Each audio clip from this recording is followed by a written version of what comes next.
1400 union,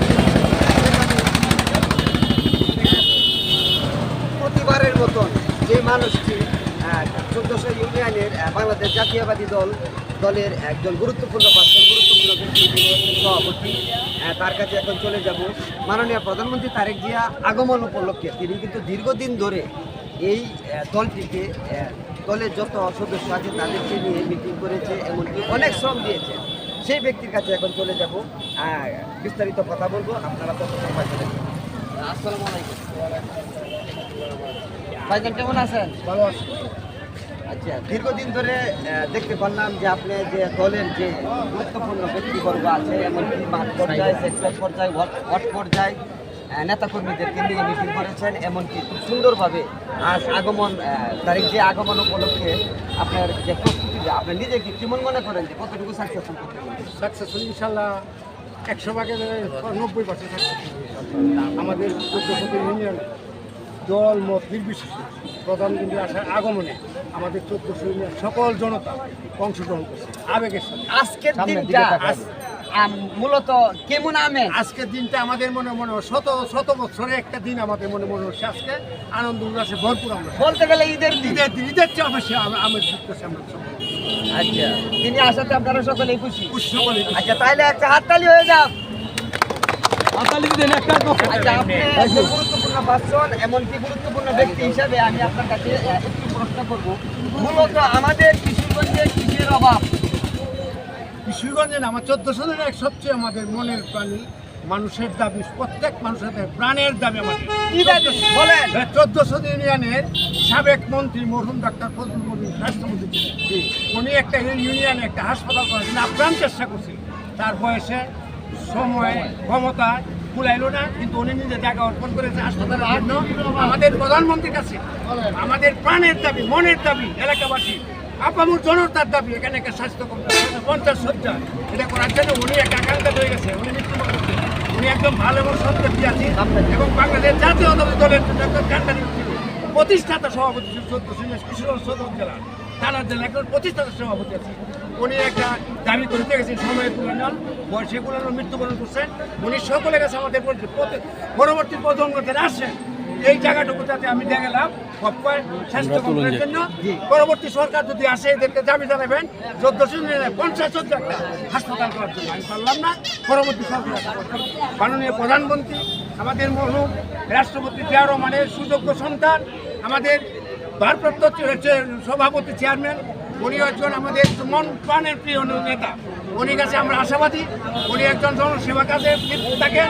আমাদের 1400 স্বাস্থ্য complex যাতে হয় এই আবেদন করছি সকলের পক্ষ থেকে, 1400 ইউনিয়নে আপামর জনতার পক্ষ থেকে এই দাবি করছি যাতে 450 স্বাস্থ্য কমপ্লেক্স যাতে 1400 বাস্তবায়ন করে। এই নিয়ে আমি সকলের কাছে আমি দাবি করি। আমাদের কিশোরগঞ্জে এবং কিশোরগঞ্জের সকল নেতৃবৃন্দের কাছে, আমাদের সংসদ সদস্য কাছে এবং প্রতিমন্ত্রীর কাছে আমাদের আবেদন 1400 ইউনিয়নে স্বাস্থ্য কমপ্লেক্স করার জন্য, আমাদের এলাকা 4 মাইল 5 মাইল এরিয়ার জন্য সকলে উপকৃত হচ্ছে। আচ্ছা, আপনার এই কথা যেন আমাদের প্রধানমন্ত্রী দৃষ্টি আকর্ষণ করে, এই দাবি রইল সকলের কাছে আমার। আরেকটা প্রশ্ন আপনার কাছে না, আমি প্রশ্ন করলে একটু শর্ট করে বলবেন। মূলত কিশোরগঞ্জ থেকে ঢাকা যে হাই রুট, বিশ্ব রুট, এই রুট কিন্তু একবারে বেশি বড় না, ছোট।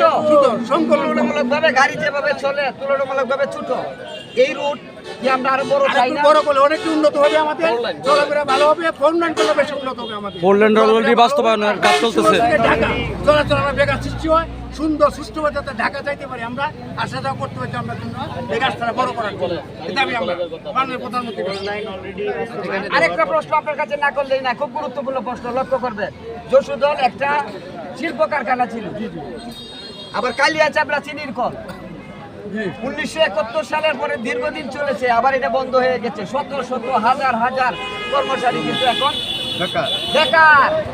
তাদের উদ্দেশ্যে কিছু কথা বলতে আমাদের দাবি হলো কালিয়াচাবড়া সুগার মিলের এখানে অনেক শত শত হাজার হাজার উপরে কাটিয়ে আছে, বেকার অবস্থা পদারায় চলছে, যুবকরা বেকার চলতেছে। এই মিলটা যদি আবার নতুন করে চালু হয়, আমাদের কিশোরগঞ্জ জেলাবাসী অত্যন্ত উপকৃত হবে, বেকারত্ব দূর হবে, বেকাররা অন্যায় অবিচার কাজের থেকে লিপ্ত হবে। আর যশোদলের একটা ছিল, একটা সুতার মিল ছিল, এই মিলটা যদি আবার চালু হয়, আমার মনে হয় কিশোরগঞ্জের যুবক যারা আছে এরা বেকার অবস্থাতে কর্মসংস্থান তৈরি হবে এবং আমাদের সারা দেশে একটা অন্যায় কাজে একটা লিপ্ত আছে মানুষের নেশার জন্য। এইটা যাতে পরিবর্তন হয়, এই কাজটা যদি বাস্তবায়ন হয়, মিলটা যদি নতুন করে চালু হয়, আমার বেকারত্ব দূর হবে, কর্মসংস্থান তৈরি হবে, আমাদের এলাকা উন্নত হবে ইনশাআল্লাহ। এই আশা খুব করি। সুন্দরভাবে আপনি কথা গুছিয়ে বলেছেন। আশা করি এই আপনার কথাগুলি দেশবাসী এমনকি এবং প্রধানমন্ত্রী রাষ্ট্রনায়ক আছে আমার দৃষ্টি আকর্ষণ করছে। আমাদের প্রধানমন্ত্রী, শ্রদ্ধাভাজন প্রধানমন্ত্রী, তিনিও এগুলি দৃষ্টি আকর্ষণ করবেন, এমনকি এই কথাগুলি বাস্তবে রূপান্তরিত করার জন্য তিনি আপ্রাণ চেষ্টা করেন। দর্শক, আজ এই পর্যন্তই। আপনি কিছু বলবেন? হ্যাঁ, কেমন আছেন? আলহামদুলিল্লাহ, আজকে আমরা অত্যন্ত আনন্দিত এই জন্যেই যে আমরা জানেন বিগত 17টি বছর আমরা নির্যাতিত ছিলাম। আজকে যে কথা বলা আমরা সুযোগ পেয়েছি সেটা আমাদের ছিল না, যেহেতু আমাদের ভারপ্রাপ্ত চেয়ারম্যান বর্তমান প্রধানমন্ত্রী আমাদের কিশোরগঞ্জে আজকে পা রেখেছেন আমাদের সারা বাংলাদেশের সোনালী ফসল। আমি 10 নং কষ্টাকরিয়াল ইউনিয়ন বিএনপির সাংগঠনিক হিসাবে বলতে চাই, আমাদের 10 নং কষ্টাকরিয়াল ইউনিয়ন এবং কিশোরগঞ্জ সদর জেলার মধ্যে আমি একটা দাবি রাখতে চাই, তারুণ্য হিসাবে যে যুব সমাজ আছে তাদের জন্য কর্মসংস্থানের ব্যবস্থা করা হয়। আমাদের যে কষ্টাকরিয়াল ইউনিয়ন অনেক জায়গা রয়েছে, পোলট্রি ফার্ম, বিভিন্ন ফার্মে এই অনেক দূষিত হচ্ছে। আমরা চাই সেই পোলট্রি ফার্মের জায়গার মধ্যে যেন শিল্প কারখানা করে, গার্মেন্টস করে, এই আমাদের যে আমাদের জেলা, এই জেলাটা কিন্তু বিগত দিনে রাষ্ট্রপতির জেলা ছিল। সবাই বলতো রাষ্ট্রপতি, কিন্তু কোনো কাজ হয় নাই। আমি চাই এই কিশোরগঞ্জকে যেন শিল্প নগরী করা হয়, সারা বাংলাদেশও যেন বলে যে এই জেলার মধ্যে মানুষ আমাদের কিশোরগঞ্জের আপনি যুব একটা কথা সমাজ। বলেছেন, রাষ্ট্রপতির এলাকা। জি। সাবেক রাষ্ট্রপতি সাবেক রাষ্ট্রপতি কাজ করেছে, কোথায় করেছে? পানির ভিতরে। সাবেক রাষ্ট্রপতি কাজ করেছে, তার যে বাসস্থান ছিল সেখানে সে রাজত্ব, একটা দুর্নীতি রাজত্ব সে কায়েম করেছে, সেখানে রিচার্জ করেছে। যেখানে গণপ্রজাতন্ত্র, হ্যাঁ, সেখানে করে না, নাই। সেখানে করে নাই। মানুষ, সাধারণ যে সাধারণ যে দুঃখী মানুষ আছে তাদের কিছু করে নাই, তার নিজস্ব কমপ্লিট করেছে, রিচার্জ করেছে। আমরা এর বিরুদ্ধে বলেছি যে এটা করা ঠিক হয় নাই।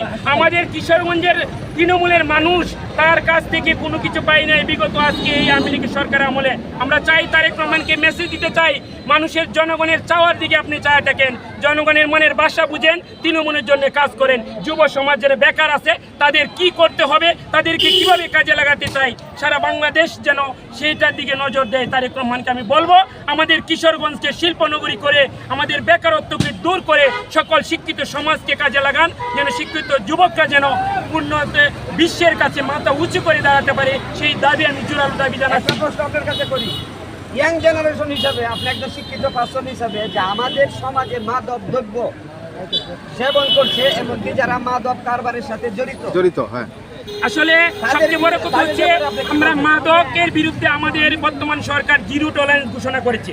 আমাদের কষ্টাকরি ইউনিয়ন থেকে মাদক বিরোধী একটি অভিযান আমি চালু করেছি। আমরা প্রায় ইউনিয়নটা আমরা মাদক মুক্ত করতে পেরেছি। আমরা ইতিমধ্যেই মাদকের বিরুদ্ধে জিরো টলারেন্স, সেটাকে আমরা মুক্ত করে যুব সমাজকে আমরা কাজের দিকে ধাবিত করব, শিক্ষা উন্নয়নের দিকে ধাবিত করব এবং মাদককে না বলে মাদক মুক্ত সমাজ করব, সেটাই আমার আশা। এবং সকলের সহযোগিতায় আমার সাথে কষ্টাকরি ইউনিয়ন বিএনপির সংগ্রামী সভাপতি আছেন, আমার সাথে 14 ইউনিয়ন বিএনপির সভাপতি এবং দানাপাটুল ইউনিয়ন বিএনপির সভাপতি, আমরা 4টা ইউনিয়নের সভাপতিরা এখানে এসেছি।